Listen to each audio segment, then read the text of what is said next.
প্রধান উপদেষ্টা বলেন আর অন্তর্বর্তীকালীন সরকার বলেন, এরা কিন্তু কোনো ধরনের নিজেদের রাজনৈতিক লড়াই সংগ্রাম কিংবা ভোট বা জনগণের যেই মানে তাকে চুজ করে এরকম আসছে এরকম না। এদের একটা গণঅভ্যুত্থানের মধ্য দিয়ে শত শত শিক্ষার্থী এবং ছাত্র জনতার রক্তের মধ্য দিয়ে আসছে। তো আমাদের কাছে মনে হয়েছে এবং আমরা সবসময় প্রত্যাশা করেছি এদের প্রত্যেকটা কথা হচ্ছে একটা কমিটমেন্ট, এবং বিশেষ করে রাষ্ট্রের প্রশ্নে, বাংলাদেশের প্রশ্নে, গণতন্ত্র কিংবা দুর্নীতির বিরুদ্ধে যেই ধরনের কমিটমেন্টগুলো তারা দিবেন, সেই কমিটমেন্টগুলো তারা রাখবেন এবং রাখতে পারবেন, সেটাই আসলে আমার কাছে মনে হয় যে তাদের জায়গা থেকে আমাদের প্রত্যাশা। এবং আমরা দেখেছি বরঞ্চ যেটা ঘটনা ঘটেছে,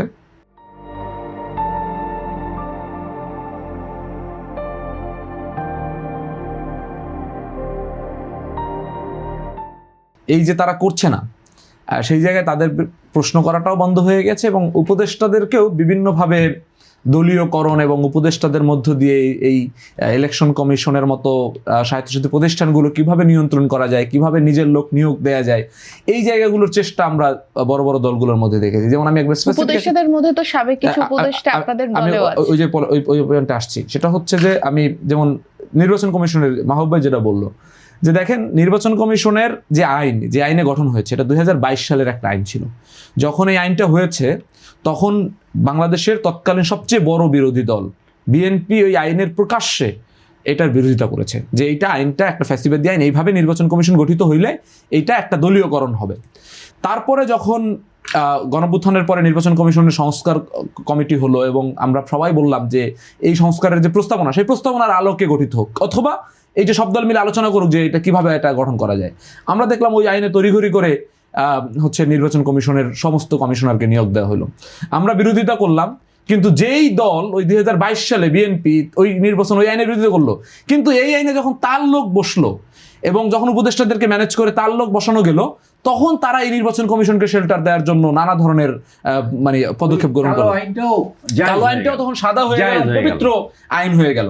এবং দেখেন আরো একটা ইন্টারেস্টিং ঘটনা, যে বাংলাদেশের মানে আমি ভাই হচ্ছে কি যে ঘটনা হলো যে আমি যদি মনে করেন লেখক, সাহিত্যিক কিংবা সাংবাদিকদের বিরুদ্ধে বলি, এটা হয় কি যে এনসিপি দল এটা সাংবাদিক বিরোধী দল, ভাইরা যখন বলে তখন একটু বলার সাহসটা পাওয়া যায়, কারণ সে তো সেই মানে পার্টিকুলার মানে এরিনার লোকজন। যে দেখেন একটা অদ্ভুত ঘটনা ঘটছে গত কয়েকদিন সোশ্যাল মিডিয়াতে, আমি দেখেছি সাংবাদিক বিভিন্ন বুদ্ধিজীবীরা লিখছেন যে নাহিদ ইসলাম হচ্ছে বিনা ভোটে জেতার জন্য তিনি কায়ুমের যে একটা বিদেশি দ্বৈত নাগরিকত্ব আছে সেটার বিরুদ্ধে হাইকোর্টে আপিল করেছেন। কিন্তু কাউকে আমি এই প্রশ্নটা করতে দেখি নাই, মানে কি পরিমাণ দেউলিয়ত্ব হইলে যে একটা লোক আইনে সাংবিধানিকভাবে সে নির্বাচন করতে পারে না এবং সেটা সে লুকিয়েছে যে তার একটা বিদেশি নাগরিকত্ব আছে, সেই যে একটা বেআইনি কাজ করলো, এই বেআইনি কাজটা করলো। এবং দেখেন আফ্রিকার একটা দেশ, নামটা সম্ভবত কি ভানুয়াতু, নামটা আসলে আমার উচ্চারণে আসে না, মানে এত অপরিচিত একটা নাম। আপনি এর আগে শুনছেন কিনা এই সুযোগে আমি এই দেশের নাম শুনি নাই, আপনি শুনছেন কিনা আমি জানি। হ্যাঁ, কিন্তু ওই দেশে নাগরিকত্ব নেয় হচ্ছে ওখানে টাকা পাচার করার জন্য, ওখানে একটা লিমিটেড অ্যামাউন্ট দিলে টাকা পাচার করার জন্য। কেউ একজন প্রশ্ন করলো না যে আমার যে দেশের শাসক হবে, যে আমার দেশের জন্য আইন বানাবে, সে কিভাবে একজন মিথ্যাবাদী যে হলফনামায় মিথ্যা কথা লাগে সে কিভাবে নির্বাচন করে? কেন সে এই একজন আফ্রিকার একটা চোরাকারবারি দেশে আমার একজন নেতা, তার কারণে নাগরিকত্ব লাগবে? সে কি পরিমাণ ভূমি দখল করছে সেটাকে সে পাচার করবে? এইটা প্রশ্ন করে কেন তার এই ভুলটা একজন আরেকজন প্রার্থী ধরাই দিল, এইটা নিয়ে সবার একটা মোরাল পুলিশিং হলো। তার মানে কি সে অটো পাস করতে চায়, তার মানে সে বিনা প্রতিদ্বন্দ্বী জিততে চায়?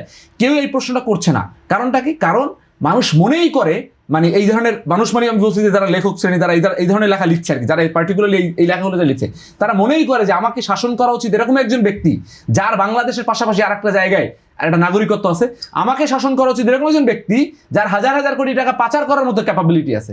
যেই পাচারকারীদেরকে ধরাই দেয়, এ তো আসলে আমার যোগ্য মানে প্রতিনিধি হয়ে উঠতে পারে নাই। তো এই যে দেউলিয়ত্ব, মানুষের মনস্তত্ত্বে যে দেউলিয়ত্ব, যে আমার প্রশ্ন পর্যন্ত করা যাবে না এবং সেটা নিয়ে একটা সোশ্যাল ব্যাশিং করা হবে, এবং মানুষ মনে করে যে রাজনীতিবিদরা ফেরেস্ত হয়ে যাবে। কে ফেরেস্ত হবে? যে লোকটা চুরি করে না সে ফেরেস্ত হয়ে যাবে, আর যে চোর তাকে সসম্মানে হচ্ছে তাকে ছেড়ে দিবে। মানে মনে করে যে একজন প্রতিদ্বন্দ্বী প্রার্থী, সে তার বিপরীত প্রার্থীর বিরুদ্ধে সে অভিযোগ তুলতে পারবে না, তুললে সে কি নৈতিকভাবে অনেক দুর্বল হয়ে যাচ্ছে, কারণ সে ফেরেস্তা হয়ে সে একজন চোরকে পার করে দিবে, এটাই হচ্ছে মানুষ প্রত্যাশা করে। তো এইটা আমরা খুব ভালোভাবে দেখছি। আসলে কি মানুষ এটা প্রত্যাশা করে? আমি তো মানুষ বলতে বুঝাচ্ছি কাদেরকে, এই পার্টিকুলার যে এলিট শ্রেণী, যে আসলে যার স্বপ্ন হচ্ছে ওই প্রার্থীর লেজ ধরে সেও একসময় ওই যে আফ্রিকায় যাইতে চায়, সেও একসময় কিছু টাকা পাচার করতে চায়, সেও কিছু টাকা এখান থেকে একটা প্লট পাইতে চায়, হ্যাঁ, পূর্বাচলে।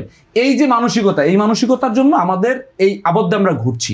এবং এটা খুব কঠিন কাজ। কঠিনটা আমি আপনার শেষ করছি, সেটা হচ্ছে দেখেন, যখন পুরো রাজনৈতিক বলয়, যখন এস্টাবলিশমেন্ট আপনাকে এই ধরনের পরিস্থিতির সম্মুখীন করবে, যখন বড় বড় রাজনৈতিক দলগুলোর মধ্যে 50 জন আপনার একটা বড় দলের ঋণ খেলাপি ব্যক্তি থাকবে, প্রায় 30-40 হাজার কোটি টাকার ঋণ থাকবে, 22-23 জন মানুষ যখন বিদেশি নাগরিক থাকবে, এবং হাজার হাজার কোটি টাকা যখন সে নির্বাচনের মাঠে ঢালবে, এরকম পরিস্থিতিতে আপনি যখন ঢুকবেন, ঢোকার পরে আপনার জন্য এই বাবলটা অতিক্রম করা এটা অনেক কঠিন।